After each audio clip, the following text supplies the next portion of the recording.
The thing that everybody is talking about is Tank came out and said he was going to retire. Is that really happening? That's his decision. Yeah. That's his decision. I can understand where he's coming from, though. I totally can understand. Like, I have a house on an island. Y'all won't see me again, type shit. Dude, Tank doesn't punch that hard. Tank really doesn't punch that hard. It's just he lands a clean shot, and a lot of us are either too small or completely dehydrated. Leonard Ellerbe recently revealed why Gervonta "Tank" Davis is considering retiring in 2025. He explained that the landscape of boxing has changed, and no matter what a fighter accomplishes, fans are rarely fully satisfied. Ellerbe believes this can be frustrating for someone like Tank, who has given so much to the sport. Despite being at his peak, the constant pressure and high expectations may be driving Davis toward an early exit from boxing. Completely changed his life. He's definitely very confident that he looks at a lot of things differently now than he did probably 6-7 years ago. You know, and that's the whole maturation process of men and women. You know, you grow as a person. Mm-hmm. Yeah. And I'm sure that probably has a lot to do with his mindset. So he is serious about retiring. If that's what he said. Yeah. And we all heard him. Yeah. Right. He hasn't told you anything about it? No. When you first heard it, was you shocked or you kind of... Not at all. You knew it was coming? Well, because boxing is different. Boxing is different. It's different. The fans, not all, but they're never going to be satisfied. I'm just being honest. Mm-hmm. Damn right. It's never good enough what you do. Yeah, no matter what you do. And so sometimes that can be frustrating, annoying, but his decision is more about what he said it was about. You know, it's more to life than just something that you do for a living. Yeah, and the fans don't want you to... They think that because, you know, and you have a lot of respect for the fans who pay their hard-earned money to see you fight. Yep. But you have a life outside of boxing. Yeah.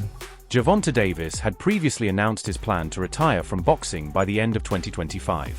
However, following his fight against Lamont Roach, which ended in a majority draw, Davis has reconsidered his retirement timeline. The unexpected result and the criticism from fans have motivated him to extend his career, determined to silence doubts and redeem himself after his recent performance. I wanted to ask you, earlier in the year you spoke about retiring after 2025. How does a result that maybe you weren't expecting or a result that you didn't think you deserved maybe change the course of your plans for your future? Yeah, it definitely changed my plans. It definitely changed my plans. I probably got like 4 more fights now. For sure. Critics argue that Gervonta Davis has yet to face elite-level opponents, leading to accusations that he has deliberately chosen less challenging fights. This has frustrated fans who want to see him tested against the best in the division. As a result, the perception of cherry-picking opponents has cast a shadow over his otherwise impressive record. Tank holds all the cards. You know, he's the cash cow. He's the one, like I said, who makes these fights happen. I just think that he should go on ahead and move forward and fight Shakur.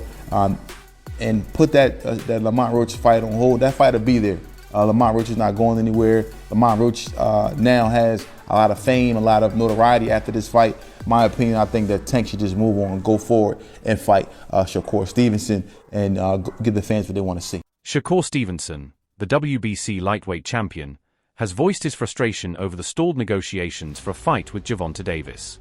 Stevenson made it clear that he won't wait indefinitely for Davis to agree to a bout, stating that he doesn't need Davis to advance his own career. His remarks highlight the ongoing challenges in securing high-profile matchups in today's boxing landscape. I mean, if he want to retire with the career that he got, then go ahead and do whatever you got to do. So I disagree with it. I think it's soft, but that's on him. Do you still think that fight's possible? I know he might have a break after that fight with Lamont Roach, but do you feel like you guys could fight 2025 or 2026? I ain't gonna lie, I ain't into chasing people around. I mean, if he's willing to fight, I'm ready to fight, and I think it should happen. But I ain't gonna lie, I can't sit there and chase you, and then, you know, he could try to make it seem as though I need him, and I don't need him. So, in response to criticism and calls for him to face elite opponents, Gervonta Davis has questioned Shakur Stevenson's accomplishments, suggesting that Stevenson has not done enough to warrant a fight with him. This back and forth has intensified debates among fans and analysts about the legitimacy of the matchup and how a Davis-Stevenson showdown would unfold. Who have Shakur? What have Shakur done? What have he done in the sport? He haven't done nothing. The young one is looking more better than him. Who that? The Keyshawn looking way more better than this. I keep screaming his name. He haven't done nothing. Keyshawn haven't even done nothing. So what do you say to those who I might keep be saying afraid? his name for? So what do you say to those who might be saying that, Tank is afraid of Shakur? Afraid of what? Afraid of what? Us fighters, if we're afraid of something, it gotta be somebody hitting us and hurting us. Like, he don't have no offense. Everything is defense. Defense only win in basketball and football. That shit win in boxing. Leonard Ellerbe, CEO of Mayweather Promotions, has defended Gervonta Davis, asserting that Tank has the skills to defeat top fighters like Teofimo Lopez. Ellerbe explained that setting up high-profile fights takes time and requires mutual agreement from both parties, emphasizing that negotiations are often more complex than they appear to the public. I'm very, very confident Tank beats all those guys. All those guys. You name, any of them you name, Tank can beat them.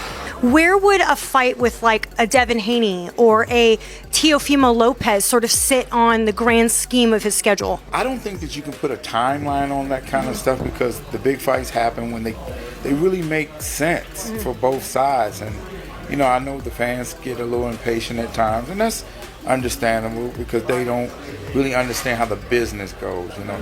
Tank's coming off of a fight where, he's made tens of millions of dollars. And Tank alone has been generating, 8-figure revenue every single fight. Tank makes you an offer, it's probably not going to be what you expect because you get paid on what you kind of weigh. Tank is here, and the other guys are there, and I'm solely talking about generating the revenue. Discussions about a potential bout between Gervonta Davis and Devin Haney have emerged, but there are no concrete signs that the fight will happen soon. Leonard Ellerbe stated that some matchups take time to materialize and emphasized that Davis is not willing to take a pay cut to make any fight happen. His comments highlight the financial factors that play a major role in organizing high-profile bouts.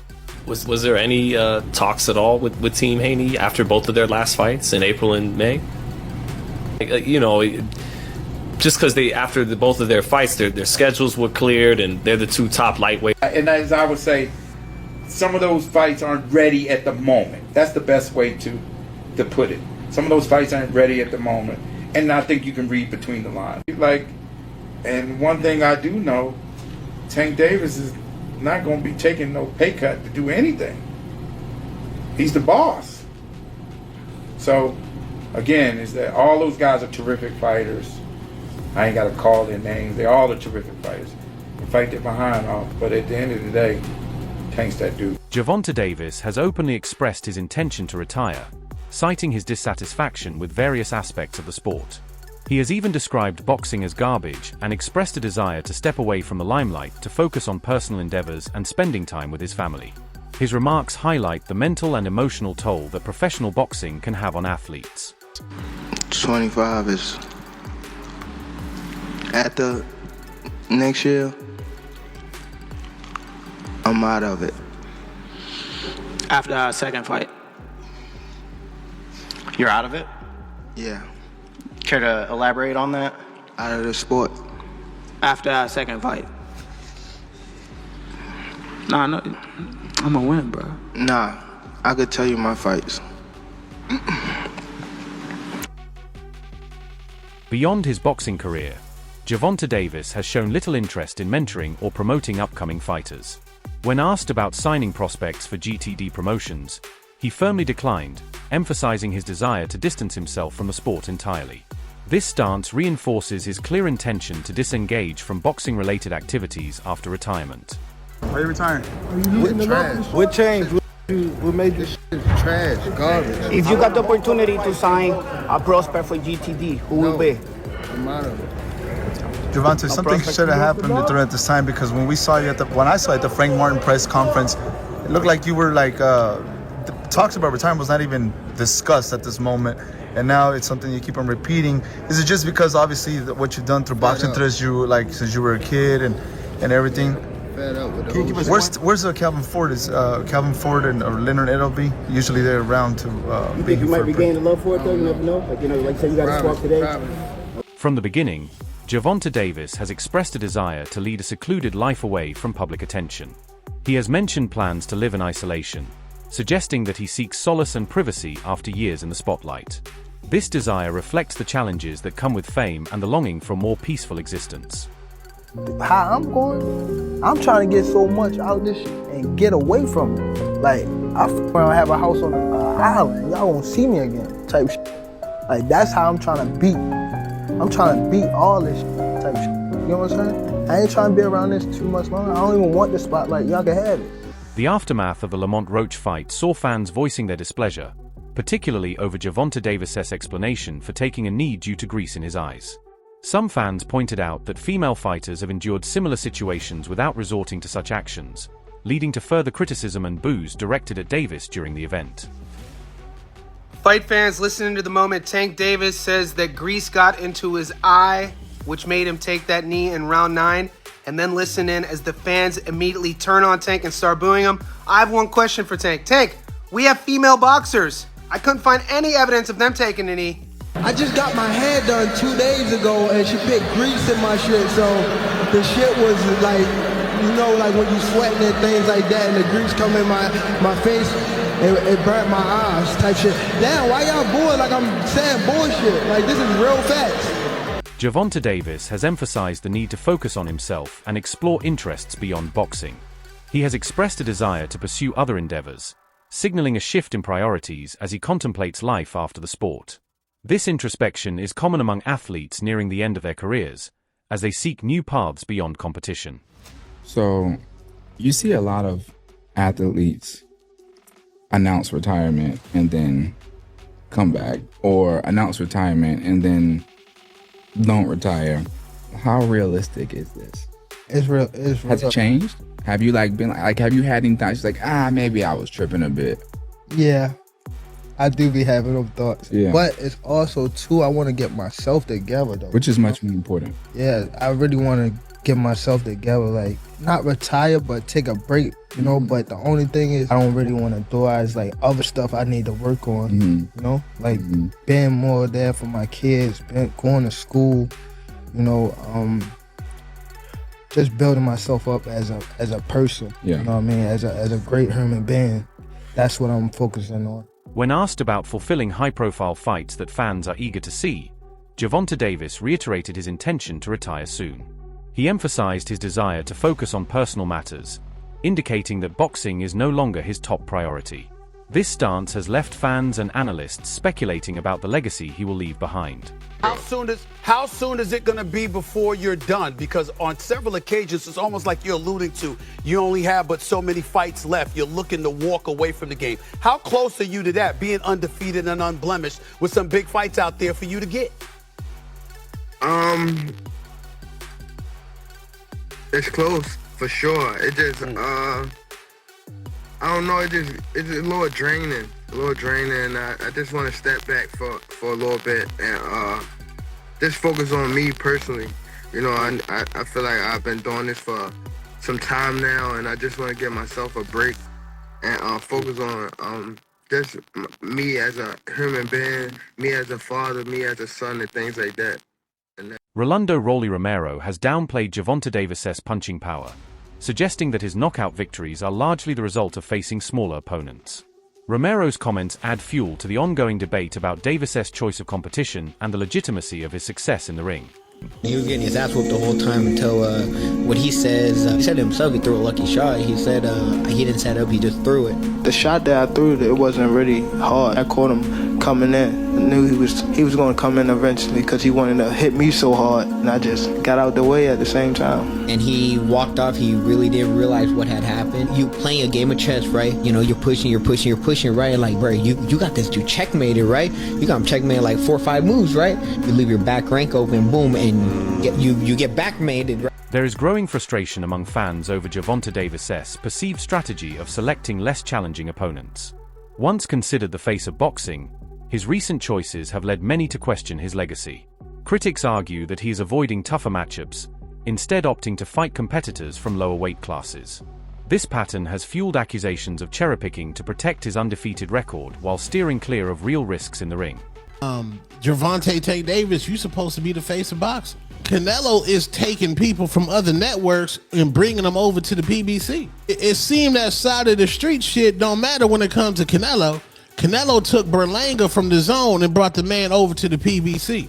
How come Gervonta Tank Davis can't go over there and get William Zepeda and take him over to the PBC? Bro, Tank, we need 4 fights in a row with no tune-ups. We need 4 fights in a row with no tune-ups. No tune-ups. From this point on, we need no fucking tune-ups. No tune-ups, bro. We need heavy hitters from this point on. We need T.O., Devin, Shakur. We at least need them 3. Keyshawn Davis, who else? Floyd Schofield.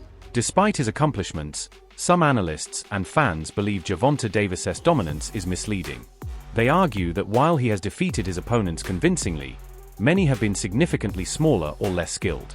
His knockouts, which have built his reputation as a devastating puncher, are now being scrutinized in light of these criticisms.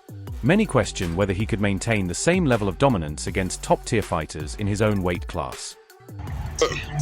I'm wondering why people are always searching and looking for who Tank's next opponent is. Mr. Rehydration Clause, Mr. ain't gonna never be undisputed in his career. Mr.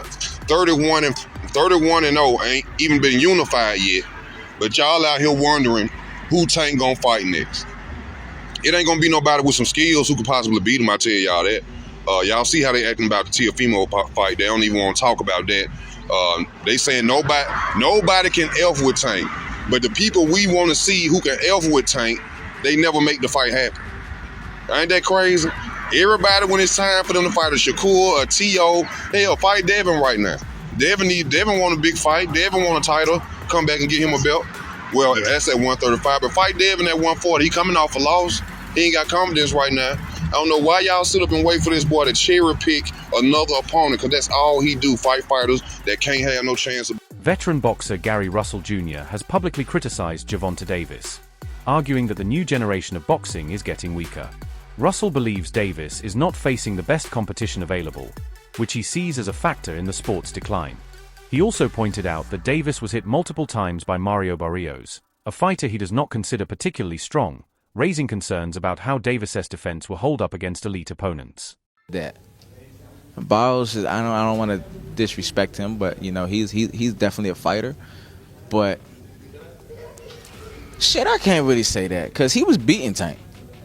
He was honestly beating Tank. I'm pretty sure that he was the easier of all of the other champions that's up at that weight division. Taylor's the only one. Taylor's the undisputed. Exactly. They ain't going him. They're going to pick something that's a little lighter that they think they can do. And even with it being a little lighter, they almost got the short end of the stick. It almost bit him in the ass. He had to go out there and pull that out. If he wouldn't have, he would have lost that fight. Gervonta Davis' fight against Lamont Roach further intensified doubts about his dominance. Many expected Davis to secure an easy knockout victory, but Roach proved to be a much tougher opponent than anticipated. Despite moving up 2 weight classes to face Davis, Roach gave him a difficult fight, exposing weaknesses in his performance. Davis' failure to secure a knockout has fueled arguments that his past opponents were weaker and that his true skill level was revealed against Roach. Whether Davis chooses to extend his career to silence the doubters or proceed with his retirement plans remains to be seen. However, one thing is certain: his next moves will play a crucial role in shaping his legacy in boxing history.